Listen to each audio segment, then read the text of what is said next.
Oh, hi folks. Doesn't the bank holiday weekend go quickly? Sadly, isn't it? Hey ho. Anyway, another day, another dollar, I suppose. Thank you for the kind comments on the previous videos. They really mean a lot. I read them and reply where I can. Thumbs ups and all that sort of stuff. Yeah, keep them coming. That's all I say. It's very encouraging. Thank you very much. Um, Many of you who know me historically knew that I've done a lot of videos. I've lost count, quite frankly. And like everything else, I forget what exactly I've done videos about because the world's complex, isn't it? It's complicated, as we are. I live in fear of repeating myself, quite frankly, because well, in all honesty, I can't remember what I spoke about yesterday, let alone last week or last month. And so if you do come across a video, oh, I'm saying it again, yeah, forgive me. But you will know, I suppose, having watched some of the videos at least, that I'm a voyeurist. I mean that in the nicest way. Um, I've always believed, always taught as a child as well, that we have two ears and one mouth, and we should use them in that proportion. And that means we should listen twice as much as we speak. We should always be in receiving mode more than we are in transmitting mode. But how many people truly do that? Very few, quite frankly. I've been in situations where I've listened and listened and listened to people and not said anything practically. And the word has got around that, oh, he's lovely, oh, he's great, you can have a conversation with him. Well, there's no conversation, I assure you. Not from my mouth, but you know, people make assumptions and they don't care that, you see, as long as there's a vessel, they'll talk into it. And I'm happy to be that vessel. One of the things I soon learned very quickly, especially when I was younger, and it taught me a great lesson. Occasionally I slip up, I do, but I always bear it in mind. As I get older, I become a little bit forgetful. It's the Alzheimer's kicking in, sodium fluoride, vitamins and inoculations, deficiency, etc. You know, I forget. I forget these little golden rules, particularly when I used to drink a fair bit. I was never a real pisshead, but I used to like a whiskey. Still drink whiskey liqueur occasionally when I want to chill for a while, but I'm not a teetotaler. But I don't particularly like people who just simply cannot live without a drink. I think that's rather shallow. And that is an illness, without doubt. Alcoholism is an illness.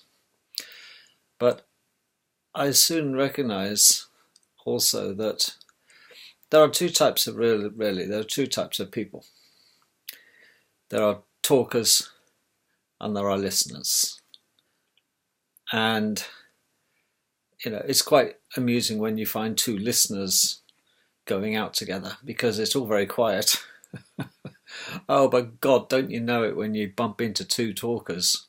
You know, you don't know which one to listen to. Your head's like, yes, yes, yes, yes. And you come home exhausted. But I learned very quick when I was young, very quickly, that it's easy to talk yourself into trouble and waffle. And I learned this during the mating game, if you like, when I was courting. Horrible. It's an old-fashioned word, isn't it, courting? It sounds like something mum and dad used to do. Yes, when we were courting, this lovely, lovely word, British word. It just reminds me of two little lovebirds walking around doing their little dance, you know, courting. Nowadays, it's going out with. Who are you seeing? Yeah.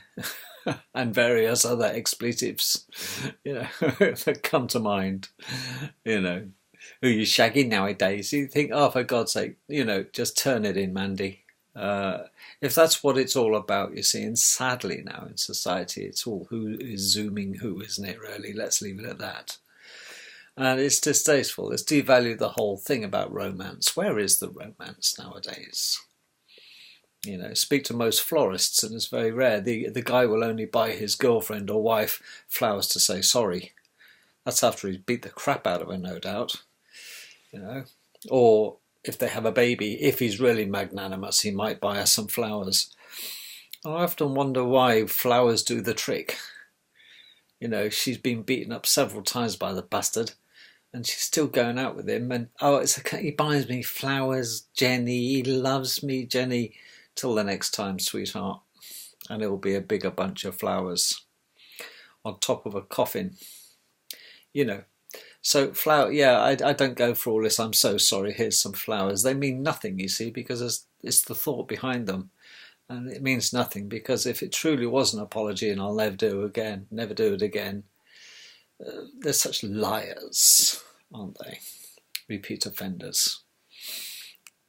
And girls love a meanie, don't they? Some girls, I can't understand it. Why'd you go with him? He's a total abuser. It's like some girls just like to go out the rogue. It's like having a dangerous pet. Oh, it's so macho. Well, it's macho. What do you mean? I'm the only girl that can handle him. As though it's some sort of honour to go out with such a pig. And, you know, there are pigs out there, quite frankly. I've met a load of guys I wouldn't let my daughter near. Absolutely not. And if I thought he was even making overtures to my daughter, I would find someone to sort him out. I wouldn't get my hands dirty. He'd get a quiet warning. And that would be simples. Fortunately, I never had to do that, but I often wondered what I would have to do and where I would stop if I knew my daughter was being stalked persistently by such a person. Very protective. But the talkers and listeners, who have the better life? Oh, without doubt, the listeners. Because it is often the talkers who are liars. More often than not. Now, how do you discover this? Well, you let them talk long enough. You see, they'll talk themselves into a contradiction. And police know this as well. They'll just let you talk and talk and talk and talk and talk. That's if you are giving evidence. Eventually, you see, the ones who are in strong denial, Shakespeare used to say, thou doth protest too much. If you didn't do it, why are you insisting to me that you didn't do it? You've spent 10 or 15 attempts now, and I've listened to you for hours talking about, you know, tell me that story again.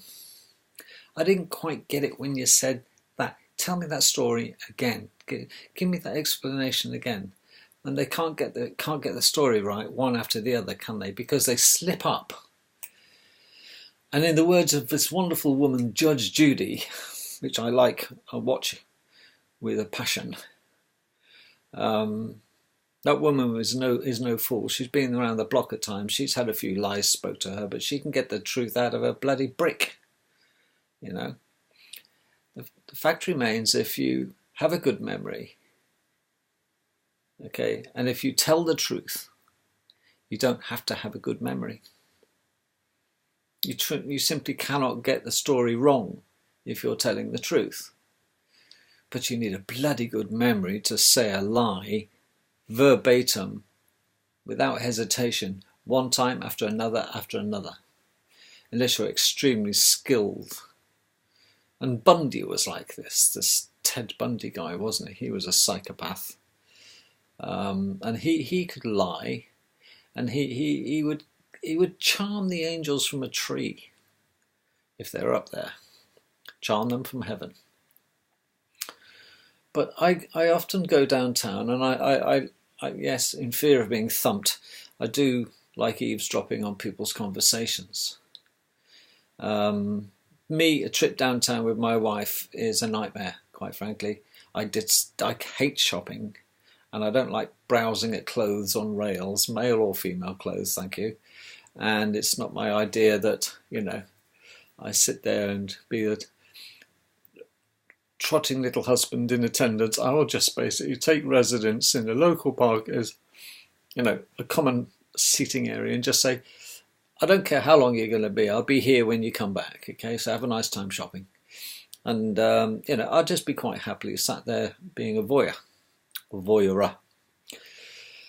And naturally, couples sit around me, and I do watch mothers and children and families sitting there buying the coffees and the donuts and the kids' muffins, and I just wonder, and I eavesdrop, and it's terribly invasive. Well, non-invasive, really. I like to listen to the intercourse verbal intercourse between couples and children. And it's amazing, in a few sentences, I can tell what type of family they are. Relatively, I know it's very judgmental. I can sit there and think, well, yeah, you can almost guess their income, or a combined income, and you can look at the state of the way the children are dressed. I judge people by the way their children are dressed, quite frankly. You can't really judge parents by the way they dress, because they may be self-sacrificing. As long as the children are well dressed, I've got a lot of respect in it, because we always put our kids first as well, But sometimes you see children looking like they've just been pulled out the local orphanage, and the parents have got all the designer gear, but the kids look like tramps. That says it all to me. But you think, well, maybe it's the kids just like being scruffy. But no, children don't generally like being scruffy, not when their friends aren't scruffy. And you can sit there and you can eavesdrop on conversations, and it's 9 times out of 10 it's about money, what they've bought, what they're planning to buy. The man telling his wife or girlfriend what he's going to do tonight or tomorrow, and you very rarely find that couples with children go out together, because, well, babysitting's such a problem and expense, isn't it? Whose turn is it to go out? You went out last Friday, Charlie, it's my turn. My turn tonight. Me and the girls are going to go out. And you think, why? Why? I mean, I can honestly say there's nobody that I would prefer to be in the company of than my wife. There truly isn't. My children and me. I would certainly turn down friends' invites if I had an invite from my wife to go with her somewhere. She takes priority every time. And I give her the courtesy as well whenever I'm invited somewhere. I'll say, do you want to go with me? Oh no, you go, it's okay, you go and enjoy yourself. And she's that altruistic, but I can't enjoy myself knowing that I've left her alone, or maybe, because I want to be with her. Yes, of course I've been out on my own sometimes. I've hated it. I've sat there and I've been Billy No Mates, and I've gone there and I'm the only idiot without his wife with him. And you then see other guys who you're knocking around with, and they've got their wives, and, well, I think my wife is my best friend. And after that, my children are my best friend.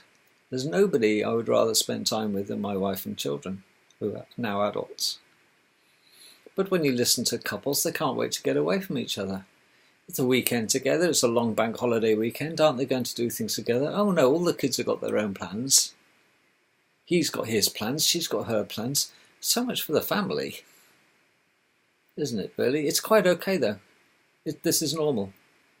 Right, kids, what we're going to do this weekend, we're going to pack the car up and we're going to drive to Whipsnade Zoo. Oh, Dad, I'm going to go and see Mandy. We're going to the pictures. We're going to the... No, you're not. You're going to come with us. And we're going out as a family. But the family unit now, it's like, it's an inconvenience, isn't it? It's cramping their style.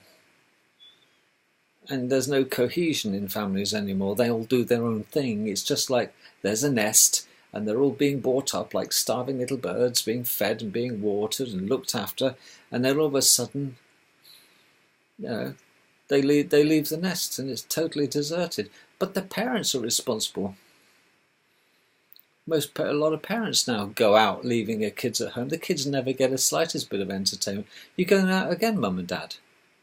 Where are you going, Dad? Where are you going, Mum? Oh, bloody hell. What do you mean I have to look after my sister again? What's in it for me? You see, I don't want the money. Why can't we go out as a family? And the family, this has been quite by design by the governments, the family unit has been slowly but surely degraded because they want to separate the children from their parents. Because children should be the greatest guide for their children, but they're not, are they? Often the children, the parents are more of a threat towards their children. Because if you lead by example, look at the example some parents lead. The mother's walking around like a tart, she's covered in tats, she drinks a lot, too much.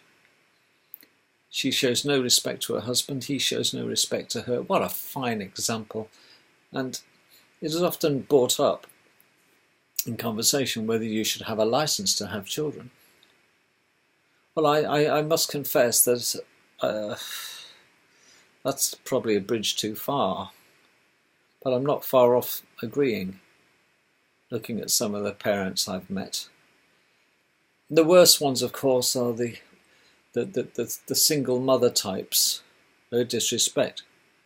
But I mean, a single mother, oh, you're a single mother? Oh, yeah, okay. What happened to him? The sperm donor.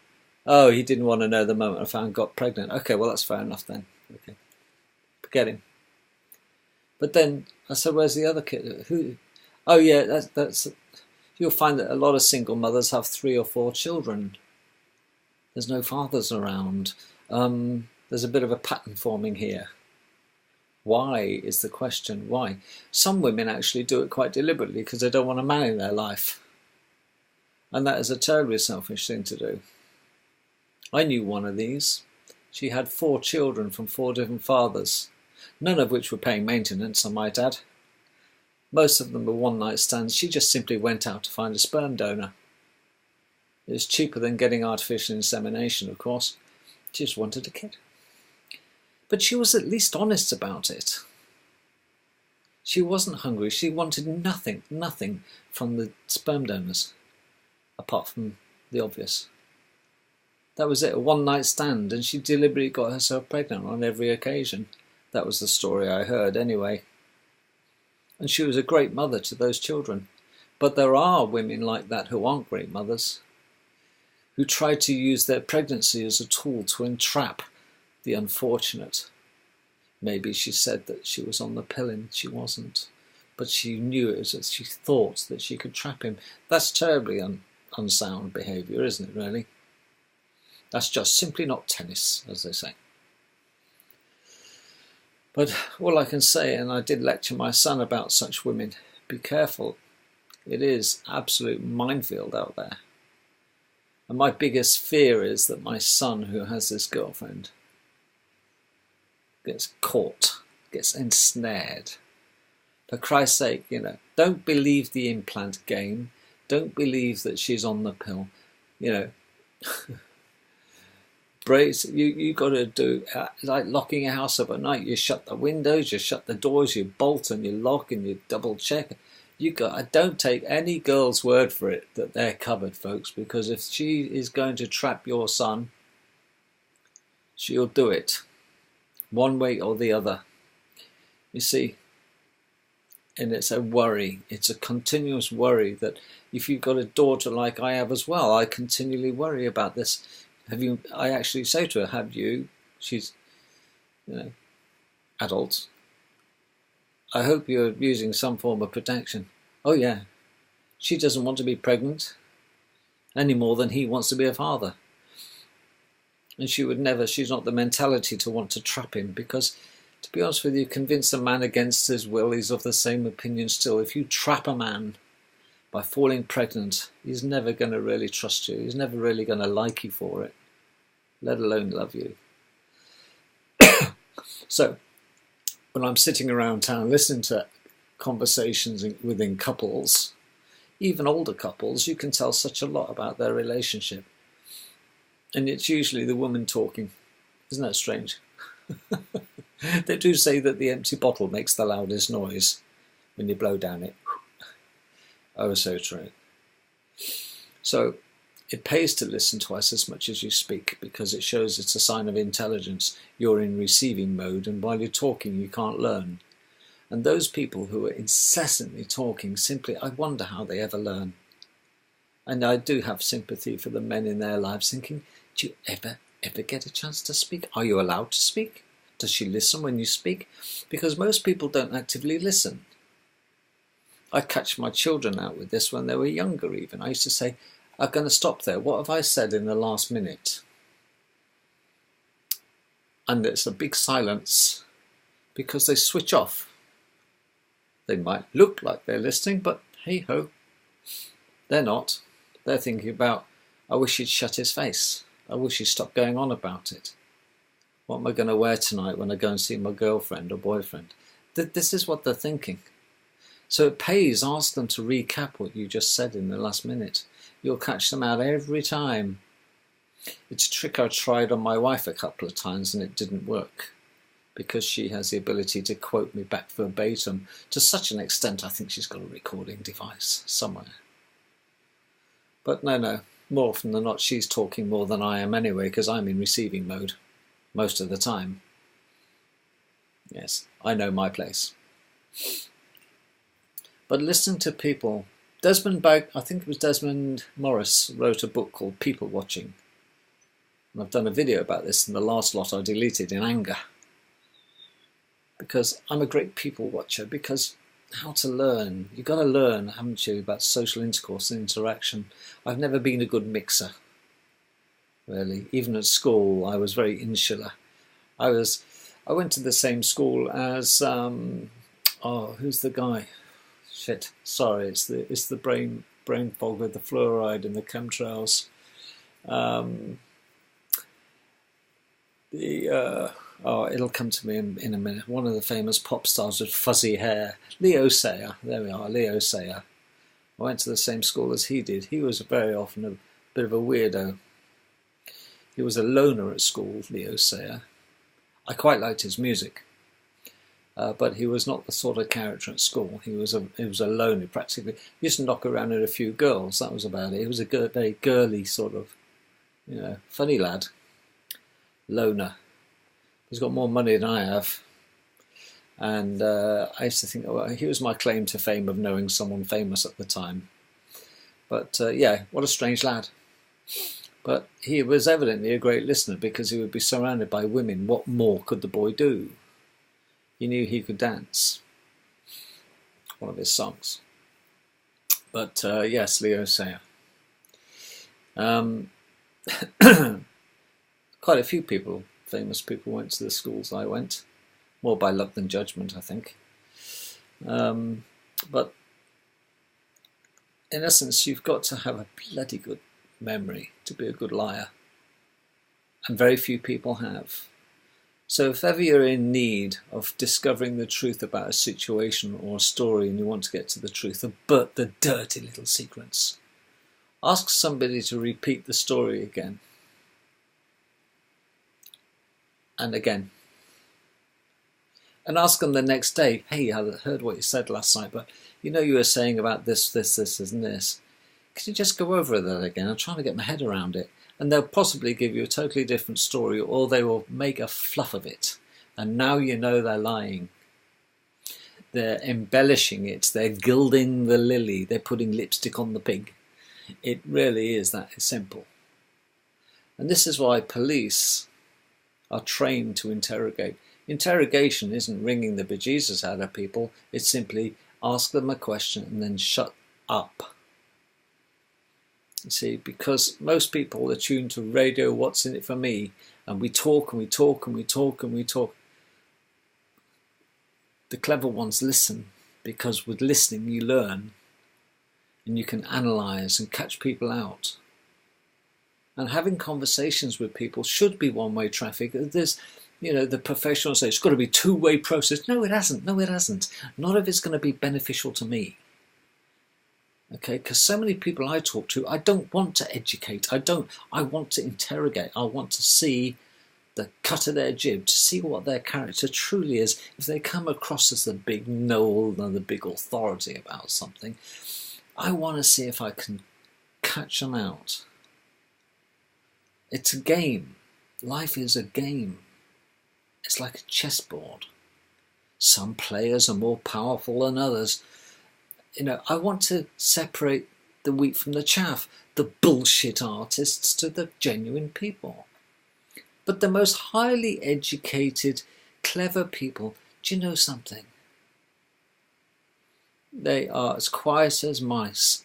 They don't surrender their words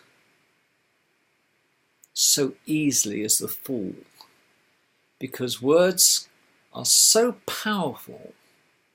They can make people love you, hate you, despise you, mistrust you, distrust you,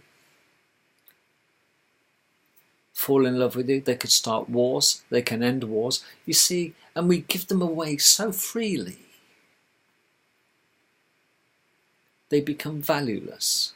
Oh, her, yeah, she's a right gossip. All she does is bloody talk and tell tales about me. She might be a wonderful woman, but she's shot herself in the foot. She's betrayed herself. Her words have betrayed her. And I could never understand. My father made this point when I was young, and it took me a long time to grasp it. He said, it's better to look like an idiot than open your mouth and confirm it. Thank God I got that over to my children so quickly. It was like these little treasures. I wish when I was younger, I used to carry I should have carried a little book around to make a note of these little gems. My children know these gems, my adult children. It's very difficult. My son and I get together. There's barely a noise. We're just quietly content in one another's company. We don't need to check each other out, because he knows and I know how bright he is. He knows how bright I am. It's wonderful. And there is true when they say silence is golden.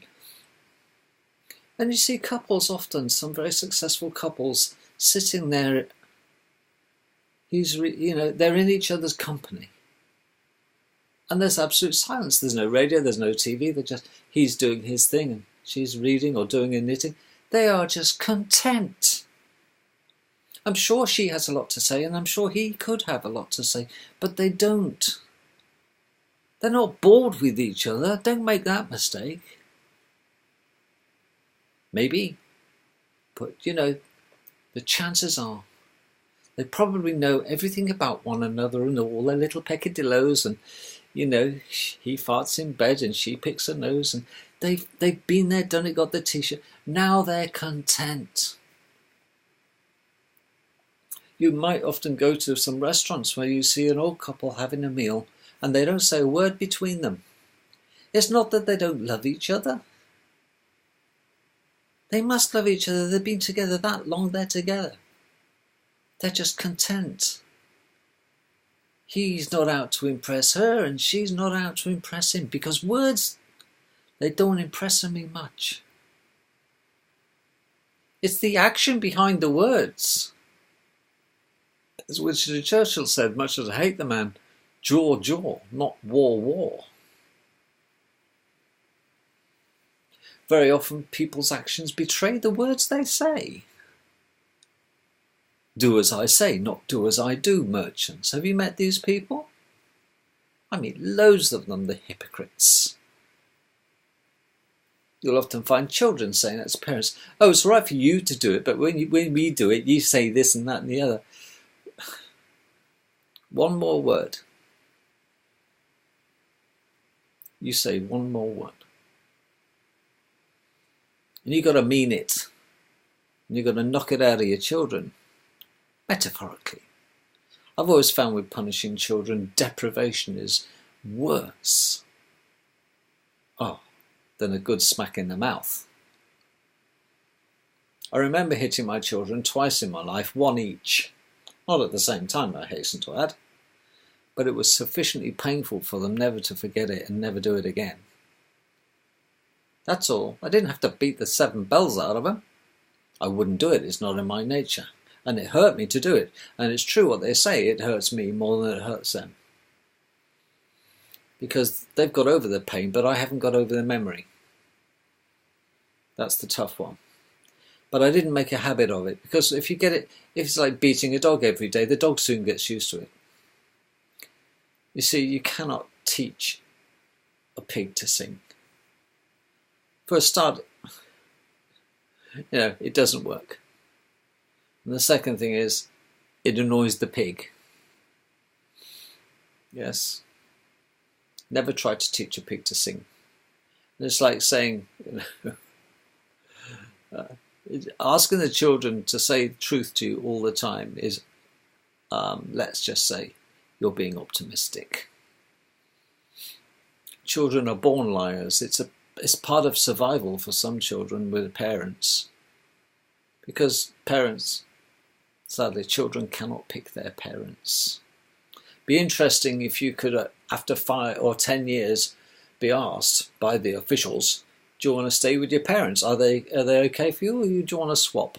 Got a library of them there, you know, people are willing to adopt you. Do you want to leave your parents? I wonder how many children would. Probably quite a few wouldn't. Only a few. Because there are abused children out there, verbally and physically abused children, but there are plenty of abused husbands and there are plenty of abused wives. Abuse is quite prolific. And it all boils down to words, doesn't it? They can cause such pain, they do cause wars, but they can heal. But I don't like people who say sorry and don't mean it either. You said sorry last week when you beat the crap out of me, and now you're saying sorry again. And I cannot understand why women would tolerate repeat offenders. They go out, the bad boys. Well, that's not a badge of honour, Mandy. Just look at the state of your eye. Yeah, but I can handle him, Tracy. And you think, I've seen this go to get from bad to worse so many times. I don't think men should raise their hand to women whatsoever, and I'm an old-fashioned fart. But equally, a woman shouldn't really be stupid enough to raise her hand to a man and think she has the right to get away with it. I despise physical violence in front of children or without the children being around, because more often than not, it's the women who will bear the scars. Try explaining a black eye away to your young daughter or son. Mummy walked into a wall again, did she, Dad? Yes. Sooner or later your children will wise up. But do remember, think once, think twice, and then if it's not good, don't say it. You see, become a person of mystery. Whenever you're out, be in receiving mode. Listen.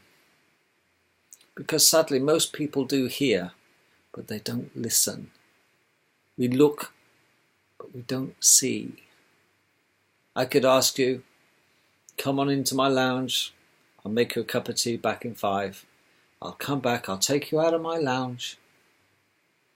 I'll say, what do you think of the picture on the wall? Which one? Oh, the one over the fireplace. Yeah, so it's nice. It was nice. What was the scene? And do you know, they probably can't tell you. You see, we have to use the same approach when we're listening as when we're looking at a picture. You've got to dismantle a picture and look at what the artist did and look at what the subject of the picture is and draw, like a Xerox machine.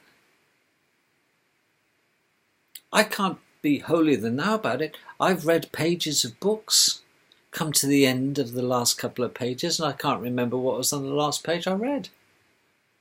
I'm reading, but there's lights are on, but nothing's going in. Usually because I'm tired. I get word blindness. I can't write a book. I can't read a book for too long. I fall asleep, quite frankly. So, I have my limits. But I rapidly learn to learn quickly and easily and absorb the information. Little and often, but intensely little and often. Right? But sadly, most of our lives isn't like that, is it? It's a long, slow process. We've got to get through this bloody life. Why should we have to get through it? We shouldn't have to endure it to get through it, should we? Every day should be a passion. I resent falling asleep, these little snatches of death between my waking hours.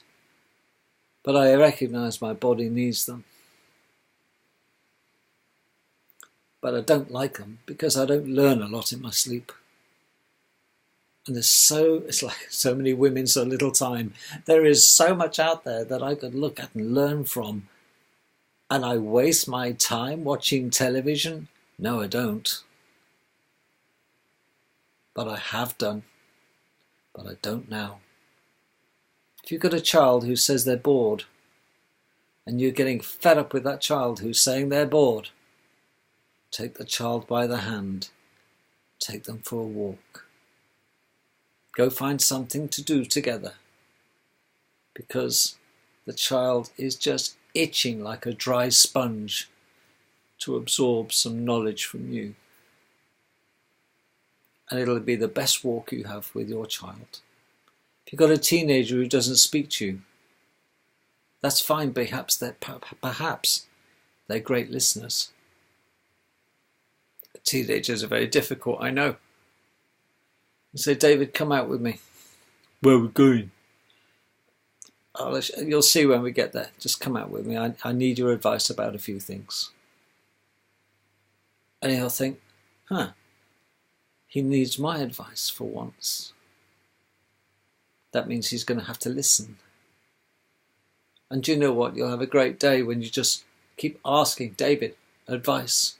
You don't need the advice, but you want to hear what he's got to say about everything. Do you know what? He'll never forget that. He thinks Dad does listen to me sometimes. I give Dad advice, Mum. Oh, really? She'll know what the game is. And the same, if you want to really get to know your children, folks, ask them questions repeatedly.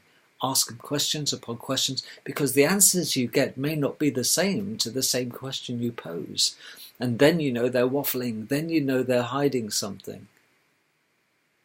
Life is all about an interrogation and a learning curve, isn't it? But you have to be tactical about it. And I love sitting in town, eavesdropping. Don't have to stare at them, get arrested, or smack in the mouth. Just eavesdrop on conversations. You can very quickly learn who the dominant player is in the family unit. Is the dad a dunce? Is the mother a dominant bitch? Are they loving parents? Do the kids like their parents? You can tell. You can tell. Do the kids respect their parents? And if not, why not? You'll soon learn why. Oh, it's a great game. And this is why I prefer sitting down when I go shopping and let my wife do the walking, and I can just sit there and watch the world go by. Try it sometime.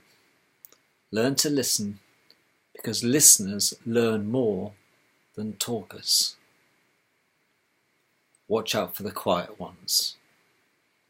My father taught me that. Take care. Love you all. Back at work tomorrow. Dib dib.